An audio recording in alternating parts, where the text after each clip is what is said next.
I first went to Manderley in my dreams.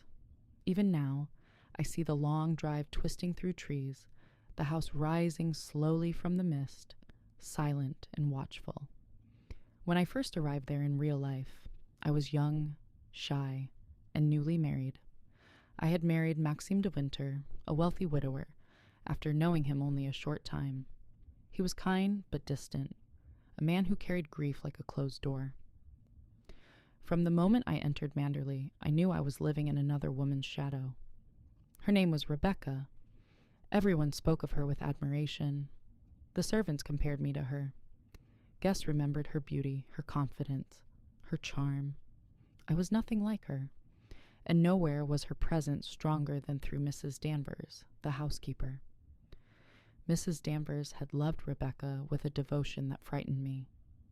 She preserved Rebecca's rooms exactly as they had been, her clothes, her brushes, her bed untouched. She was perfect, Mrs. Danvers would say softly. She was the true mistress of Manderley. Each word made me feel smaller. At night, I became anxious and unsure of myself.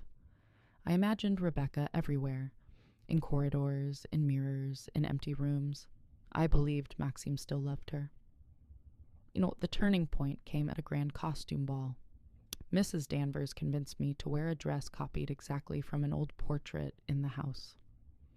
When I entered the room, everyone fell silent. The dress had been Rebecca's. Maxime was furious, not at me, but at the memory it reopened. Humiliated and devastated, I finally realized something was terribly wrong. Soon after, the truth began to surface. A shipwreck revealed that Rebecca's boat had sunk, but her body had been secretly buried elsewhere. When confronted, Maxime confessed everything. He had never loved Rebecca. She had been cruel, manipulative, and unfaithful.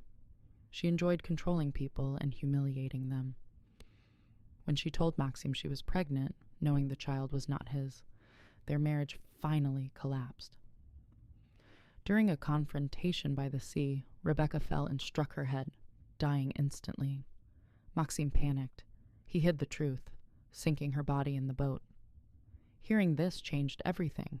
The fear I felt toward Rebecca vanished. For the first time, I felt equal to her, and stronger.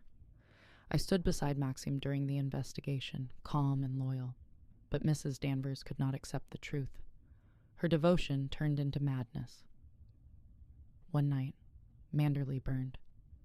Mrs. Danvers set the house on fire and disappeared into the flames.